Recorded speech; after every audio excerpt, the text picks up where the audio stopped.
मान लेते हैं हमारे पास एक सदिश a है जिसका x घटक अर्थात x कंपोनेंट 3 है तथा y घटक अर्थात y कंपोनेंट -1 है, तथा हमारे पास दूसरा सदिश b है जिसका x घटक अर्थात x कंपोनेंट 2 है तथा y घटक अर्थात y कंपोनेंट 3 है।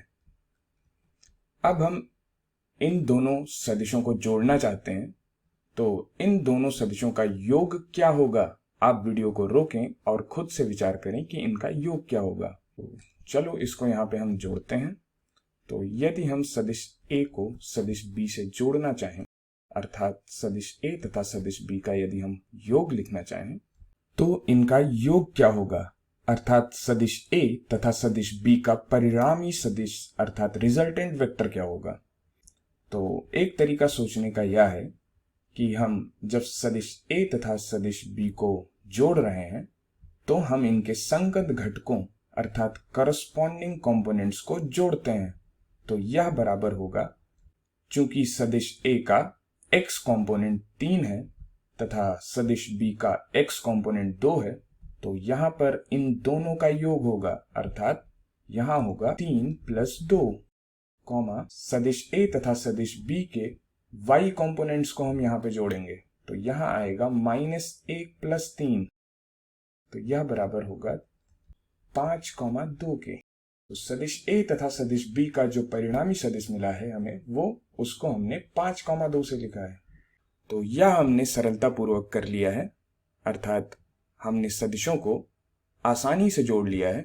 अब इन सदिशों को जोड़ने के बजाय हम इन्हें घटाने के बारे में सोचते हैं, अर्थात क्या होगा जब हम सदिश a में सदिश b को घटाएंगे, अर्थात सदिश a माइनस सदिश b। यहां आपने अपनी स्वाभाविक समझ से समझ लिया होगा कि जब हमने सदिशों को जोड़ा था तो हमने संगत घटकों को अर्थात कॉरस्पॉन्डिंग कंपोनेंट्स को आपस में जोड़ लिया था, जैसे कि x घटक को x घटक के साथ जोड़ा था तथा y घटक को y घटक के साथ जोड़ा था। तो यहां पर हम एक सामान्य समझ से यह कह सकते हैं कि हम अब घटकों को जोड़ने की जगह पर उन्हें घटाएंगे, अर्थात जब हम सदिश a माइनस सदिश b लिख रहे हैं तो यहां पर हम लिखेंगे, चूंकि हम संगत घटकों को आपस में घटाएंगे तो यहां पर आएगा 3 - 2 तथा ये जो इसका y घटक आएगा वह आएगा -1 - 3 और यह बराबर होगा 1, -4 के। अतः जब हमने सदिशों को घटाया तो हमें परिणामी सदिश मिला 1, -4, अर्थात इसका जो x घटक है वह 1 है तथा y घटक -4 है। यहां हमने द्विविमीय सदिशों अर्थात 2 डायमेंशनल वेक्टर्स को जोड़ना व घटाना सीखा है। अब इन्हें हम चित्र के माध्यम से समझने का प्रयास करेंगे। तो चलो इसे हम चित्र के माध्यम से देखने का प्रयास करते हैं। तो सदिशों का चित्र बनाने के लिए हम x और y अक्ष को खींचते हैं। मान लेते हैं यह y अक्ष तथा यह x अक्ष। अब हमने x तथा y अक्ष को खींच लिया है तथा सदिश a को यदि हम देखें तो यह 3, -1 है, अर्थात इसका x घटक 3 है तथा y घटक -1 है। यहां यदि हम मूल बिंदु से प्रारंभ करें तो हम धनात्मक x अक्ष की दिशा में 3 इकाई चलते हैं, तो 1, 2, 3 तथा y घटक चूंकि -1 है इसलिए ऋणात्मक y अक्ष की दिशा में हम 1 यूनिट चलते हैं। तो 1 यूनिट अगर यहां चले तो हम इस बिंदु पर पहुंचेंगे, यहां कहीं इस बिंदु पर। तथा जब हम इसको मूल बिंदु से मिलाते हैं तो हम मूल बिंदु अर्थात प्रारंभिक बिंदु को इस अंतिम बिंदु से मिलाते हैं तो हमें सदिश a मिलता है। अब यदि हम सदिश b को खींचना चाहें तो इसका x घटक 2 है, अर्थात x कंपोनेंट 2 है तथा y घटक यानी कि y कंपोनेंट 3 है। तो हम यहां यदि मूल बिंदु से शुरुआत करें, जरूरी नहीं है कि हम मूल बिंदु से ही शुरुआत करें, परंतु मान लेते हैं कि यदि हम मूल बिंदु से शुरुआत करें तो हम धनात्मक x अक्ष की दिशा में 2 इकाई जाएंगे, उसके बाद धनात्मक y अक्ष की दिशा में हम 3 इकाई जाते हैं, तो हम कहीं यहां पर पहुंचते हैं, इस बिंदु पर पहुंचते हैं। और यदि हम इस मूल बिंदु को इस बिंदु से मिलाएं, अर्थात प्रारंभिक बिंदु को यदि हम इस अंतिम बिंदु से मिलाएं तो हमें सदिश b मिलता है। तो यह सदिश b है। यहां हम सदिश a तथा सदिश b को जोड़ना चाह रहे हैं, तो यह करने के लिए हमें सदिश b के प्रारंभिक बिंदु को सदिश a के अंतिम बिंदु पर रखना पड़ेगा। तो चलो इसको मिटा लेते हैं। मिटाल के यहां पर अर्थात जो सदिश b का प्रारंभिक बिंदु है उसको हम यहां सदिश a के अंतिम बिंदु पर रखेंगे।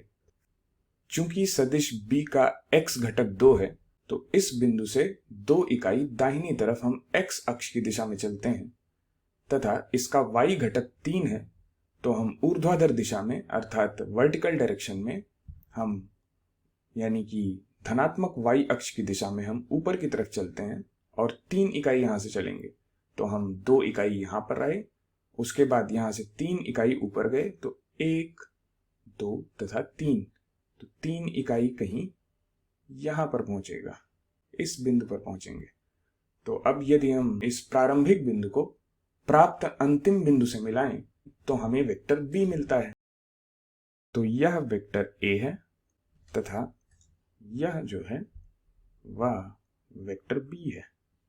याद करें, जब हमने चित्र बनाकर दो सदिशों को जोड़ना सीखा था तो वहां पर सबसे पहले हमने एक सदिश को खींचा तथा उस सदिश के अंतिम बिंदु पर दूसरे सदिश का प्रारंभिक बिंदु रखा और दूसरे सदिश को खींचा। उसके बाद हमने पहले सदिश के प्रारंभिक बिंदु को दूसरे सदिश के अंतिम बिंदु से जब मिलाया तो हमें परिणामी सदिश अर्थात रिजल्टेंट वेक्टर मिला। यदि हम सदिश a का प्रारंभिक बिंदु जो कि यह मूल बिंदु है उसको सदिश b के अंतिम बिंदु से मिलाएं तो हमें परिणामी सदिश अर्थात रिजल्टेंट वेक्टर मिलेगा। तो यहाँ लाल रंग से जो हमने सदिश खींचा है वह सदिश a तथा सदिश b का परिणामी सदिश है, अर्थात यह सदिश a प्लस सदिश b है। अतः यहाँ हमने क्या किया कि हमने सदिश a जो कि 3,-1 है उसको खींचना प्रारंभ किया मूल बिंदु से तथा सदिश a को खींचा। उसके बाद सदिश b जो कि 2,3 है उसको भी हमने मूल बिंदु से खींचना प्रारंभ किया तथा सदिश b खींचा जो कि कुछ इस प्रकार से था। तथा इस सदिश b को हमने इस प्रकार विस्थापित किया कि इसकी दिशा व परिमाण ना बदले तथा इस सदिश b का जो प्रारंभिक बिंदु है उसको हमने सदिश a के अंतिम बिंदु पर रखा। अब जब हमने सदिश a के प्रारंभिक बिंदु को सदिश b के अंतिम बिंदु से मिलाया तो हमें सदिश a प्लस सदिश b अर्थात सदिश a और सदिश b का परिणामी सदिश मिला हमें।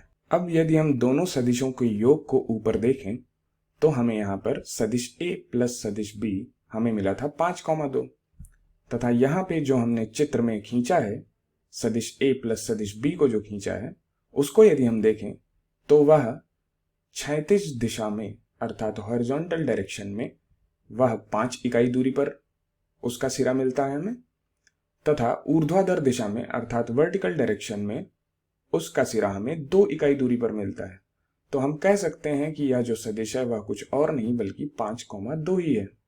अब यदि हम सदिश a माइनस सदिश b देखें तो यह कुछ और नहीं बल्कि सदिश a के साथ माइनस सदिश b का योग है। तो यदि हम सदिश b की दिशा को विपरीत कर दें तथा परिमाण हम ना बदलें तो हमें माइनस सदिश b मिल जाएगा। तो इसको खींचने के लिए हम यदि सदिश b में माइनस का गुणा करें तो हमें जो मिलेगा वह मिलेगा -2,-3 अर्थात जो x घटक होगा वह -2 होगा। तो यदि हम सदिश की शुरुआत सदिश a के अंतिम बिंदु से करें तो -2 का मतलब हुआ यहां से हम x अक्ष की दिशा में बाईं तरफ हम 2 इकाई चलें तो हम यहां पर पहुंचेंगे तथा यहां से यदि हम y अक्ष की दिशा में नीचे की तरफ अर्थात ऋणात्मक y अक्ष की दिशा में यदि हम 3 इकाई चलें अर्थात यहां से 3 इकाई चलें तो 1 2 3 यहां पर हम पहुंचेंगे। तो इस बिंदु पर हम पहुंचेंगे। अब यदि हम इस बिंदु को जहां से हमने प्रारंभ किया था इस अंतिम बिंदु को मिलाएं तो हमें सदिश मिलता है। वह सदिश होता है माइनस सदिश b। तो यह सदिश है माइनस सदिश b यहाँ पर माइनस वेक्टर b की जो दिशा है वह वेक्टर b की दिशा के विपरीत है तथा परिमाण उसका वेक्टर b के परिमाण के बराबर है। अब यदि हम सदिश a के प्रारंभिक बिंदु को अर्थात मूल बिंदु जो था उसको यदि हम माइनस सदिश b के अंतिम बिंदु से मिलाएं तो हमें परिणामी सदिश a माइनस सदिश b मिलता है। तो हमें परिणामी सदिश a माइनस सदिश b मिलता है जिसको हमने सफेद रंग से बनाया है। तो यह जो सदिश हमें सफेद रंग से मिला है यह सदिश, इसको हम इधर लिख लेते हैं, यह सदिश है सदिश a माइनस सदिश b। अब यदि हम ऊपर सदिश a माइनस सदिश b को देखें तो यह हमें मिला था 1, -4। तो तथा अब यदि हम इस सफेद रंग से खींचे गए सदिश को देखते हैं तो इसका जो सिरा है वह मूल बिंदु से x अक्ष पर, धनात्मक x अक्ष पर 1 इकाई दूरी पर है तथा ऋणात्मक y अक्ष पर 4 इकाई की दूरी पर है। तो हम कह सकते हैं कि यह सदिश कोई और नहीं बल्कि 1, -4 ही है। इसलिए हम कह सकते हैं कि जो गणना करने से हमें सदिश a माइनस सदिश b मिला था वह चित्र खींचने पर जो हमने चित्र में सदिश सफेद रंग से खींचा है वही सदिश यहां भी है, अर्थात यह सदिश a माइनस सदिश b है।